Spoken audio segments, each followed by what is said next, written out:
Let's talk about acquiring plant assets through a couple means that are not cash. The first is deferred payment contracts. What we're talking about here is notes payable. And when we are purchasing assets or plant assets in exchange for a note payable. So on the other side of this, the party that is providing the plant assets would also act as the bank. They would have a notes receivable. We would sign the notes payable and promise to pay them at a later point. When we acquire a plant asset through this method, we record that asset at the present value. Handout question BE105, Garcia Corporation purchased a truck issued an $80,000 4-year zero interest bearing note in exchange for this truck. The market interest rate's 10%. It asks us to prepare the journal entry. First, let's think about how this note's constructed. A 4-year zero interest bearing note. This means we're going to borrow some money now. We're not going to make any installment payments or any interest payments in the interim.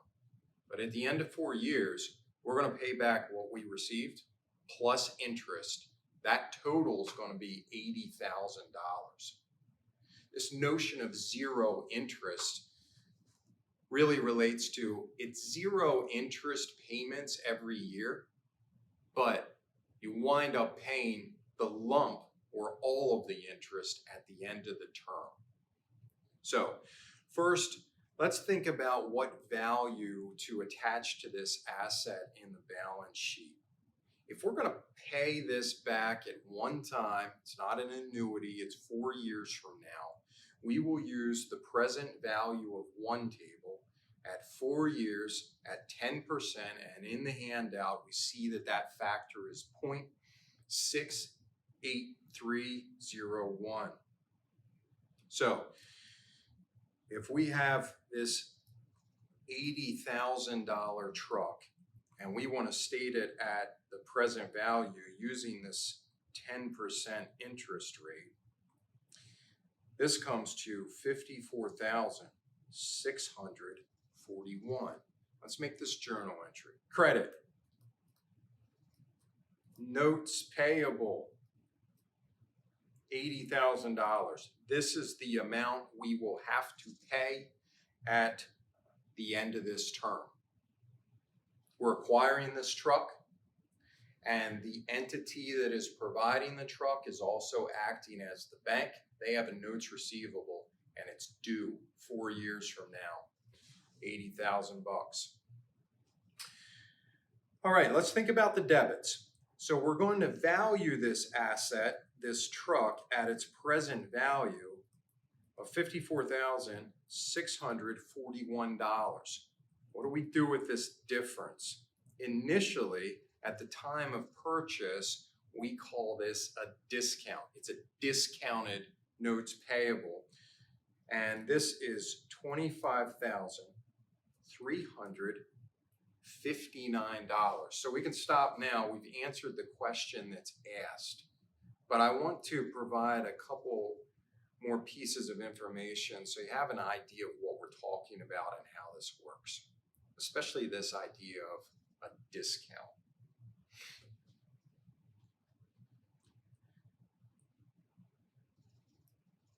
If you think about this discount, over the next 4 years, what's going to happen is this discount is going to be converted to interest expense. You're still not paying interest out of pocket.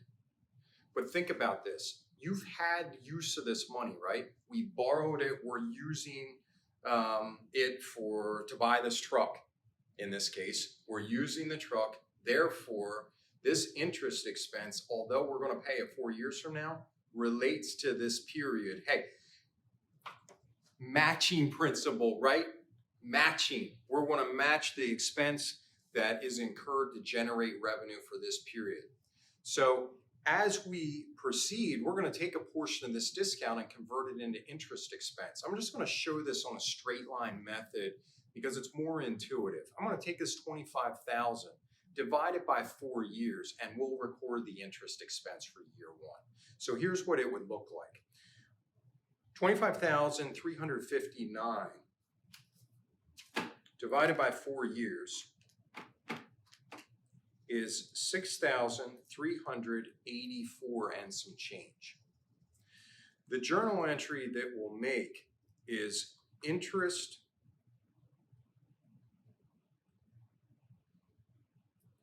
expense, and we will reduce the discount. Let's look at how this impacts the financial statements to get a better idea of how this works. So this is at the end of year 1, okay?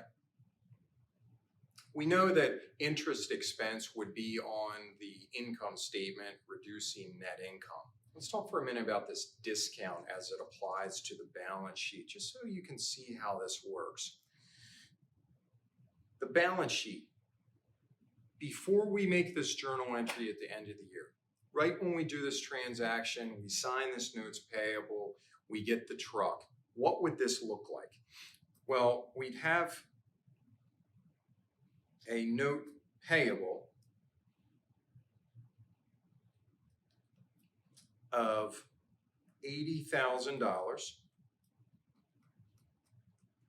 We'd have the corresponding discount of $25,359 for a net note payable of $54,641.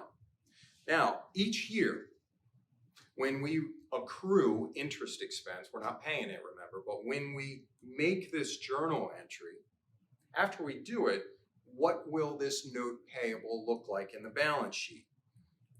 Well, we'd still have a gross notes payable of $80,000, but now our discount has been reduced because part of it has been converted to interest expense. So our new discount balance